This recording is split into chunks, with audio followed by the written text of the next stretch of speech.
Good afternoon, Trinidad and Tobago. I'm your host, Ozzi Warwick, with another episode of Take a Stand for Trinidad and Tobago. First of all, I must say thank you to everyone who commented and shared the last episode. It was such an amazing response. We had like over 200 comments, over 100 shares.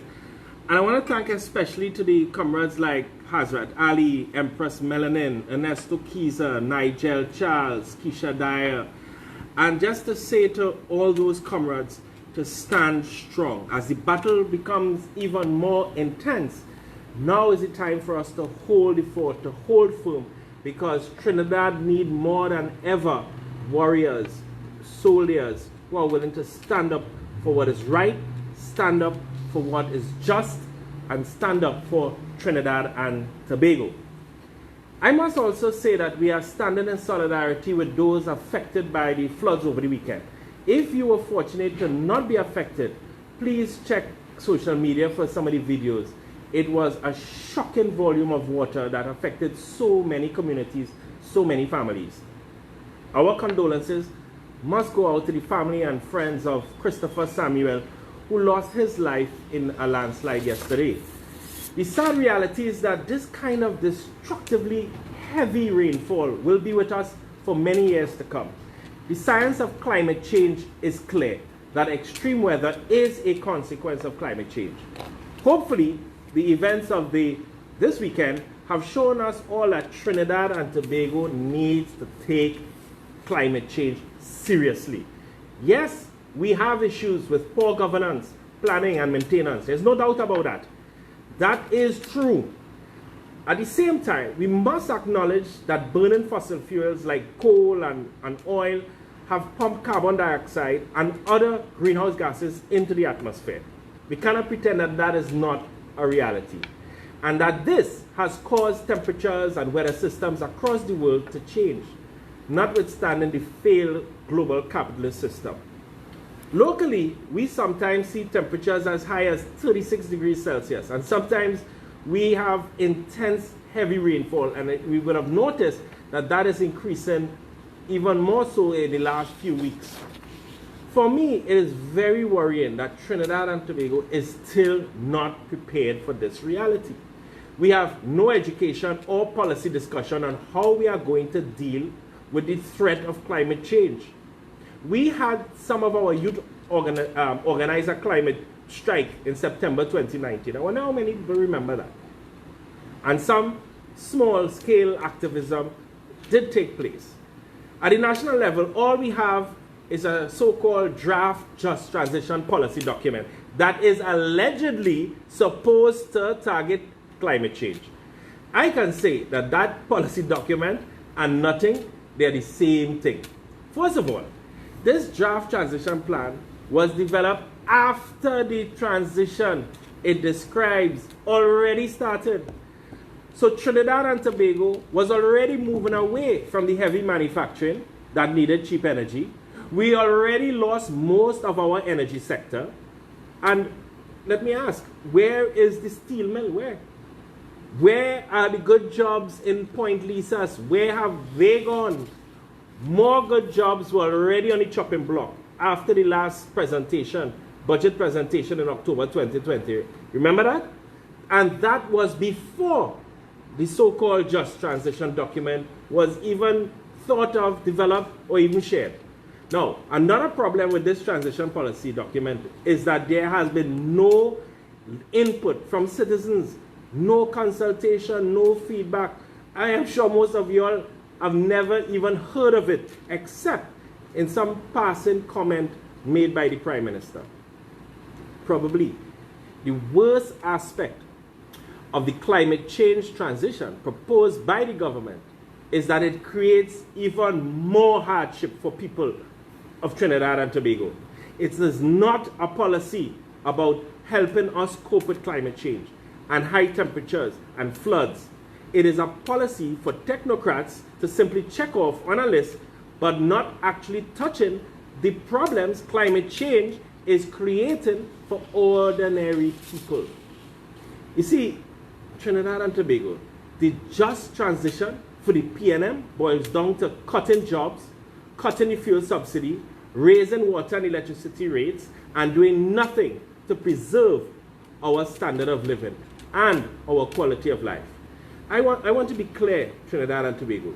We need a serious response to climate change.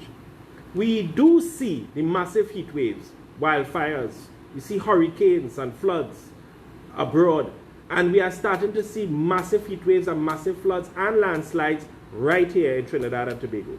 We need a transition for climate resilience so that we can continue to live and work and have something to pass on to the next generation.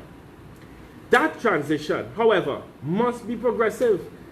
That transition must be fair. It makes no sense to cut the fuel subsidy and cut jobs so that everybody must sit at home and go hungry. It makes no sense for people to be losing their homes at the very same time that the weather is becoming even more extreme. That is not fair. We need a progressive, just transition that really addresses the needs of the majority of people and the working class.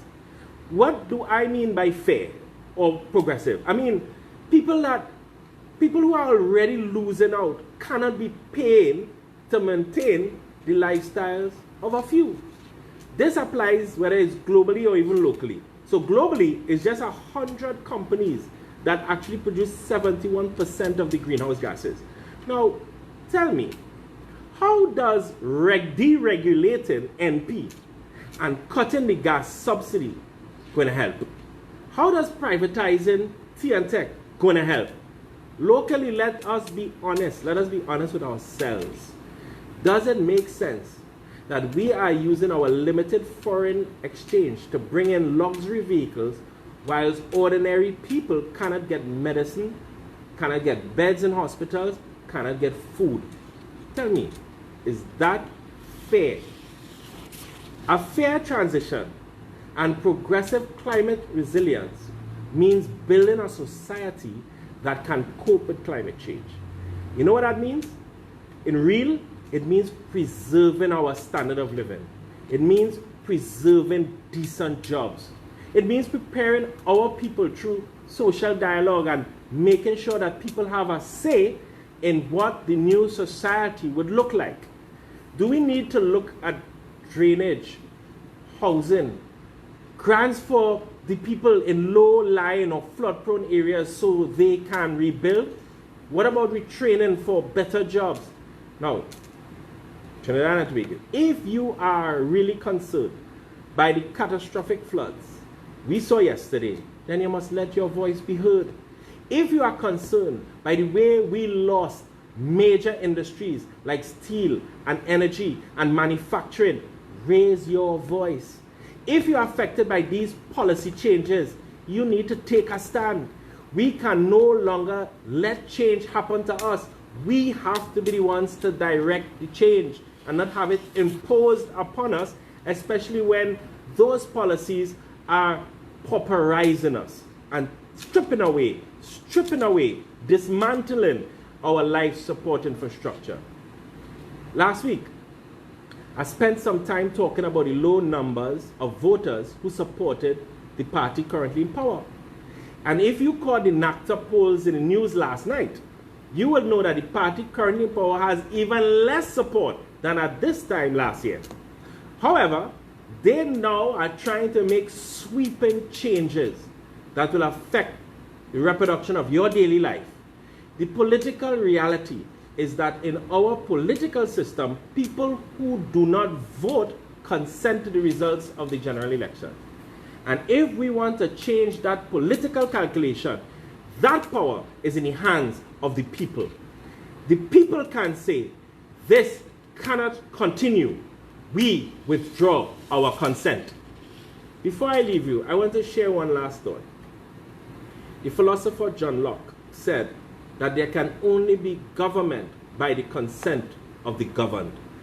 This concept sparked the American Revolution, the French Revolution, and the Haitian Revolution. They no longer gave permission to the king to rule them. What do you consent to? Remember, the 1st of September is going to be Freedom Day, Thank you, Trinidad and Tobago.